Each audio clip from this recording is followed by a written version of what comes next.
Surgery नहीं हो सकती थी। वह अपनी पत्नी को लगातार कमजोर होते देखकर बहुत दुखी था। उसी समय पॉल के मन में एक साहसिक विचार आया। रात में उसने हत्यारे के खाने में नींद की गोलियां मिला दी। इसके बाद उसने उस नौजवान अधिकारी को बांध दिया और उसे हिरासत कक्ष में डाल दिया। पॉल और उसके सहकर्मी कैफे को अपने दोस्त के घर ले गए। महिला बिस्तर पर लेटी हुई थी, उसका चेहरा मुरझाया हुआ था और वह बेहोशी में बड़बड़ा रही थी।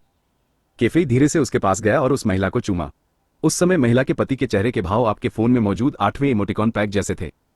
लेकिन अगले ही पल दीवार पर लगी घड़ी रुक गई और टूट गई। घर की रोशनी तेज होती गई, घर जोर जोर से हिलने लगा, महिला के मुंह से लाल रोशनी निकली और जल्द ही महिला अपनी पहले जैसी स्वस्थ अवस्था में लौट आई और ट्यूमर चमत्कारिक रूप से गायब हो गया। लेकिन इस बार कैफे पहले से भी ज्यादा दर्द में था। उसने मक्खियां नहीं उगली। जब वो स्त्री जागी तो वह एक देवदूत की तरह सुंदर थी। उसने धन्यवाद के रूप में अपना हार उतारकर कैफे के गले में डाल दिया। इसके बाद पॉल और उसके साथी थके हुए कैफे को वापस जेल ले गए, लेकिन उस अधिकारी ने कभी पश्चाताप नहीं किया। कैफे ने उस अधिकारी को पकड़ लिया और जब जेल गार्ड उसे रोकने आए तो उन्हें एहसास हुआ कि वे कैफे का मुकाबला नहीं कर सकते। उसी समय कैफे ने अपना मुंह खोला और बड़ी संख्या में उड़ने वाले कीड़े उस अधिकारी के मुंह में थूक दिए।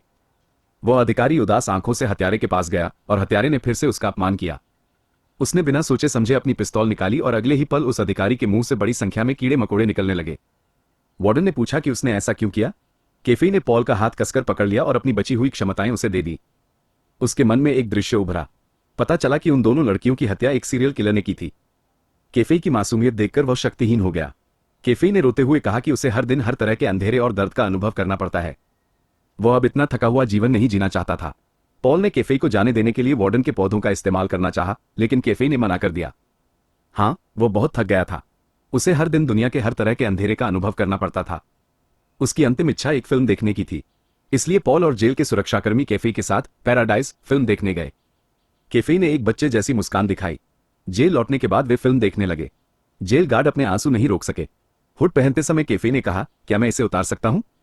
मुझे डर लग रहा है। पॉल धीरे धीरे आगे बढ़ा, ठीक वैसे ही जैसे पहली बार मिलने पर था, और फिर पॉल ने घुटन महसूस करते हुए आदेश दिया। एक क्षण में घर की सारी लाइटें बुझ गईं, मानो सब कुछ समान रूप से निराशाजनक और अपमानजनक हो गया हो। उसके बाद पॉल जेल से बाहर आ गया। कई वर्षों बाद बूढ़े पॉल ने यह कहानी अपनी पत्नी को सुनाई, लेकिन उसकी पत्नी को इस पर विश्वास नहीं हुआ। पॉल उसे एक लकड़ी के घर में ले गया और एक छोटा सा चूहा एक बक्से से बाहर निकला।